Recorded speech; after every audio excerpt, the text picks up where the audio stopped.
পায়রার বাসায় বোমা, আর পায়রা ধরতে গিয়ে সেই বোমা ফেটেই আহত হলো 4 নাবালক। রবিবার রাতে এই ঘটনা ঘটেছে নদিয়ার চাপড়া থানার বেদবেরিয়া গ্রামে।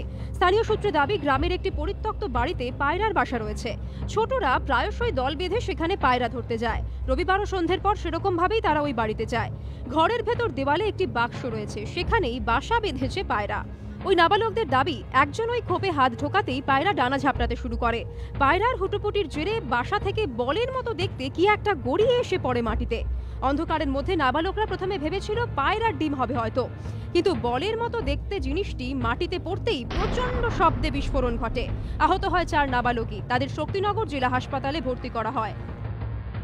পায়রা ধরতে গেল, পায়রা খাঁচার মধ্যে বোম আছে, সে পায়রাটা যে ধরেছে আর পায়রার ঝাপটে সে বোমটা পড়ে গেছে।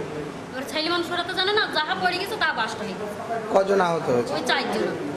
আমরা কি করি বলবো, কেউ বেঁধে রেখে দিয়েছে, কি যাদের বাড়ি ঘর তারাই থুয়েছে, তারা তো কেউ বাড়ি নেই, তারা তো 10-12 বছর বাড়ি ছাড়া। পুলিশের বক্তব্য, গ্রামের পরিত্যক্ত বাড়িতে অনেকেই বোমা লুকিয়ে রাখে, তবে পায়রার বাসায় বোমা লুকিয়ে রাখার মতো ঘটনা কখনো সামনে আসেনি। কারা এই কাজ করেছে তা খতিয়ে দেখা হচ্ছে। প্রদ্যোৎ সরকারের রিপোর্ট, এবিপি আনন্দ, নদিয়া।